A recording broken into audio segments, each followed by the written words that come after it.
Hi guys, welcome back to another video, and today is going to be a kind of different video than what I normally do.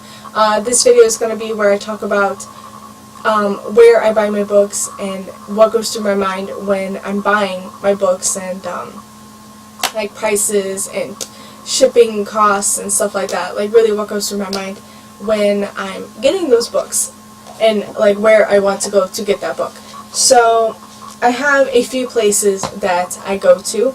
We'll start with the actual stores first, like Barnes & Noble. If I am going to Barnes & Noble to buy a book, it is because I want it in my hand right away, because I know I'm going to read it right away. And yeah, I mean that's pretty much it, because I know I'm paying full price for it. So like I get 10% off because I'm a Barnes & Noble member, so I know I'm saving a little bit of money. And then hopefully if they have like a 30% off sticker or like a 20% off sticker, then I know I'm saving a lot more money. But I know it's not as much as I could save from, if I go online. But if I am going to Barnes & Noble, I know it's because I want it in my hand right away, and I don't mind paying the full price for it. If I want it in my hand right away, and I do mind paying full price, and I don't mind spending the gas, then I will head over to Half Price Books.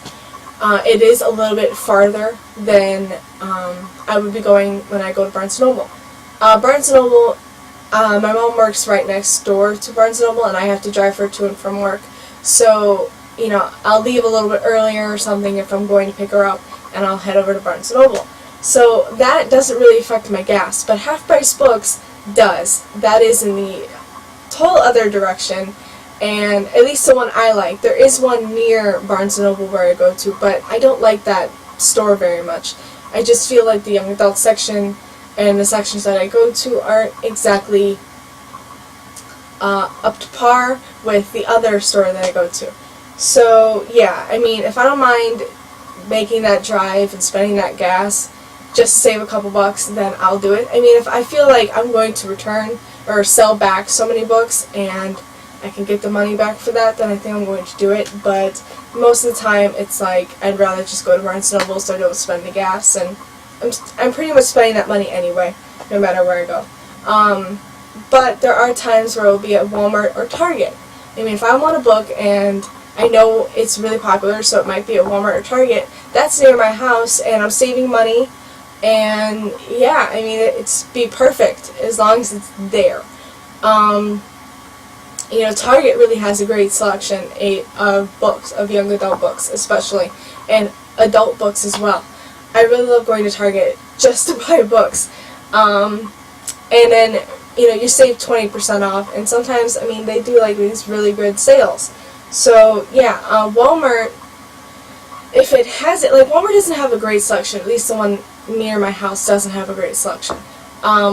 But when I know there's a really popular book out that I really want, that I don't want to pay full price for, I know I can get it at Walmart, I'm going to get it at Walmart. So, I mean, that's really what goes through my mind when I'm going through that. And if I want manga, I just had to throw this in here. There's a Mitsuo market near my house. Kinokuniya bookstore is in that market. It's an Asian market. And they have a whole bunch of manga, and I love it. And that, though, I am paying full price for. There is a membership for it, and it's 25% off, I think. No, it's $25. I believe you get 10% off, but if you spend like $100, then you get $10 back. And it's a really good way, to buy manga. I personally think it's worth it. I haven't gotten that membership yet, but that's because I haven't been to Kinokuniya in a while, and there, I only go if I'm really in the mood to buy manga, and I know they'll have the manga that I want. They don't have all of the manga. They have a great selection of them, but they don't have all of them. So normally, the ones that I want that aren't there at Kinokuniya, I will go to Barnes & Noble and get those. And sometimes, neither place has it, and I have to buy it online. Which brings me to the next section, which is online. And this is where I really get down deep and think, where am I going to buy this book? Barnes & Noble online is great. I love it. If you're a member, you get free shipping, you still get your 10% off. You do have to pay a little bit of tax, but hey, who doesn't? And I think that it's worth it. You know, like, I could buy so many books and I don't have to pay shipping, and I love it. I could just buy one book and I don't have to pay shipping, and I still think it's worth it. Amazon, which is the other one I normally go to. Like, Barnes & Noble and Amazon are where I really buy my books. Like, all the time. And Amazon, if you don't have Prime, it's not really worth it enough to just buy one book from Amazon, I believe, because you're still paying shipping. Now, if you have, like, a bunch of books or, like, just items in your cart, and you can get up to $35 or more, and it is from Amazon, through Amazon. If you're buying from a seller, this doesn't apply to that, because you're still going to be paying their shipping. But if all the items in your cart add up to $35 through Amazon, you can get free shipping. So then, yeah, add a book to that, to that list of items you want to get, and you'll get the free shipping. You'll still pay a little bit of tax, but hey, and it's worth it then. But if you're only buying one book and you don't have Prime, and you're not going to get a whole list, and you're only buying one book, you're paying shipping, and I feel like you can get it through Barnes & Noble if you're a member. Now, if you're not a member of Barnes & Noble or Prime, then pick or choose, which one you want to go through, because they're both going to be the exact same price. The thing is, why I would love to get online is because if I'm paying full price at the store at Barnes & Noble, I'm paying a lot cheaper online. Like, let's say it's $17.99 at the store, it's like $10.50 online. You're saving like $7 here, and it's worth it, especially if you're a member and you don't have to pay shipping. So then you're not really spending, that whole money back. So yeah, that is really what goes through my head when I'm buying those books. Now, if I have, like, I have a list of books that I would really love to have and get, and like, just books that I really liked or thought were really interesting, but I can't find them anywhere. Like, they're not in stores. I have to get them online, but it's like, I don't really justify getting it, for that kind of price, especially since it's been out for a while. Now, there is a site called Book Outlet that has newer and older books for dirt cheap. Now, a hardcover there can range from like $3.99 to like $6.99 to $8.99, stuff like that. A box set there could be like $15 instead of the $25 you're paying at the store or whatever.